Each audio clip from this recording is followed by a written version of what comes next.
मामन खान के लिए शनिवार बड़ा शुभ रहा। नूह में 31 जुलाई को ब्रज मंडल शोभा यात्रा के दौरान हुई हिंसा में गिरफ्तार कांग्रेस विधायक मामन खान को कोर्ट से थोड़ी राहत की खबर मिली है। उन्हें 2 मामले में जमानत दी गई है, जिसमें एफआईआर नंबर 149-150 में आज आधे घंटे से अधिक चली बहस में एडिशनल सेशन जज संदीप दुग्गल की अदालत ने दोनों पक्षों की दलील सुनने के बाद 11 बजे फैसले को सुरक्षित रख लिया था। 4 बजे उन्होंने फैसला सुनाते हुए जमानत दी है। हालांकि मामन अभी भी जेल में ही रहेंगे। कारण है 2 मामलों में अभी भी सुनवाई होनी है। एफआईआर 137-148 में जमानत नहीं मिली है। मामन खान के वकील ने जानकारी देते हुए बताया कि उनकी ओर से ये दलील दी गई कि एसआईटी के आरोप निराधार हैं। साथ ही ये भी कहा कि वो जनप्रतिनिधि हैं और उन्हें जनता के बीच में ही होना चाहिए। आज 2 केसेज में हमने बेल पे आर्गूमेंट हुई थी। एफआईआर नंबर 149 और एफआईआर नंबर 150। दोनों एफआईआर पुलिस स्टेशन ने घृणा की हैं और सेक्शन सब में दोनों में एक जैसे हैं, एक आध सेक्शन कम ज़्यादा हैं। दोनों में दोनों पार्टीज के वकीलों को सुन करके मुद्दई की तरफ से भी प्राइवेट एडवोकेट एंगेज किया था और उनका पब्लिक प्रोसिक्यूटर जो सरकारी वकील है उन्होंने भी आर्गू किया था। हमारी तरफ से मैं था, ताहिर हुसैन रुपड़िया जी थे, मेहताब साहब थे, खलील रुपड़िया जी भी थे और साथी हमारे एडवोकेट्स थे। हमने मामन जी की तरफ से अपने केस को प्रेजेंट किया। दोनों फरीकैन को सुनकर के सुबह 11 बजे ऑर्डर रिजर्व कर लिया था जज साहब ने। अब टाइम 4:30 हो रहे हैं। अभी कोर्ट ने ऑर्डर अनाउंस किया है। दोनों केसों में मामन जी को बेल दे दी।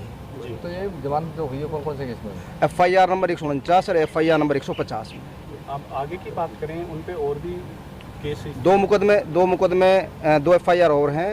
137 नंबर है, 148 नंबर। उन दोनों में हमने बेल फाइल की हुई है, जिनमें आगामी 3 तारीख लगी हुई। उस दिन निर्णय होगा उस दिन में। तो जो निर्णय है, जैसे आज जो बहस हुई थी वो किस तरीके से बहस हुई? हमने अपना केस ये रखा था कि मामन जी को एक ये पॉलिटिकल मोटिवेटेड केस था और इसको राजनीतिक रंजिश की वजह से इसको फंसाया गया था। इसके खिलाफ कोई एविडेंसेज नहीं थी और दौरान बहस कोई सेटिस्फैक्ट्री कोई एविडेंस पुलिस नहीं दे पाई कोर्ट को। इसलिए कोर्ट ने हमारी दोनों फरीकैन को सुन करके सुबह ऑर्डर रिजर्व कर लिया था। अब 4:30 बजे कोर्ट ने ऑर्डर अनाउंस किया था तो मामन जी को दोनों केसों में बेल दे दी।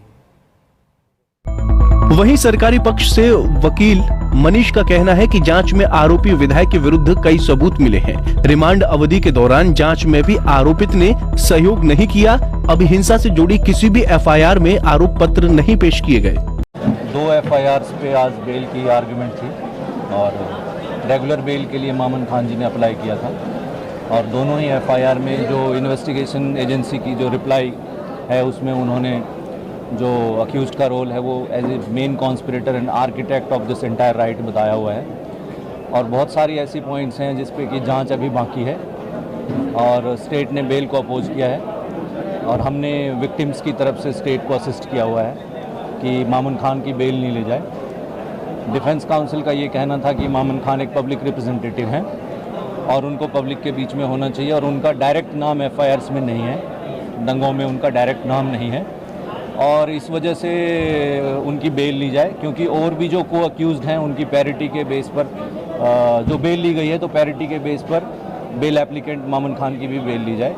और हमने इस जमानत का विरोध किया है ये कह के कि जांच अभी बिल्कुल प्राथमिक चरण पर है और ऐसे बहुत सारे तथ्य और क्लू और एविडेंस हैं जो अभी जांच एजेंसी के सामने आने हैं और अगर मामन खान जी चूँकि एमएलए हैं एरिया के और मेंबर ऑफ लेजिस्लेटिव असेंबली हैं, पावरफुल पर्सन हैं, तो वो जांच को प्रभावित कर सकते हैं, एविडेंस के साथ टेम्पर कर सकते हैं, विटनेस को इम्प्रेस कर सकते हैं और इसकी पूरी संभावना है।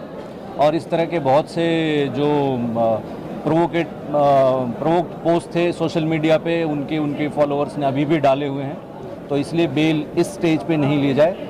और हमने ऑनरेबल सेशन कोर्ट को ये भी बताया है कि एमएलए साहब ने जो हाई कोर्ट में पिटीशन डाली थी अपने सिक्योरिटी और आईजी लेवल के किसी ऑफिसर से इन एसआईटी से केसेस ट्रांसफ़र करके जांच कराने की, वो अभी 19 अक्टूबर में पेंडिंग है, उसका डिसीजन भी अभी फाइनली बाकी है। तो जब तक जांच पूरी नहीं हो जाए, तथ्य सामने नहीं आ जाए, तब तक जमानत ना ली जाए और अगर वो निर्दोष होंगे तो जांच एजेंसी के रिपोर्ट में क्लियर हो जाएगा।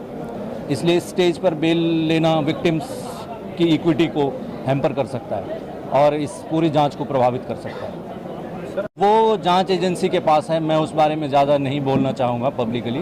वो जांच एजेंसी के पास है। क्या वो फैक्ट सही हैं, किनके सोशल मीडिया आईडी से आ रहे हैं, वो जांच एजेंसी एसआईटी बैठी हुई है और पूरी तन्मयता से वो जांच कर रही है। वो उस बारे में पुलिस बता पाएगी।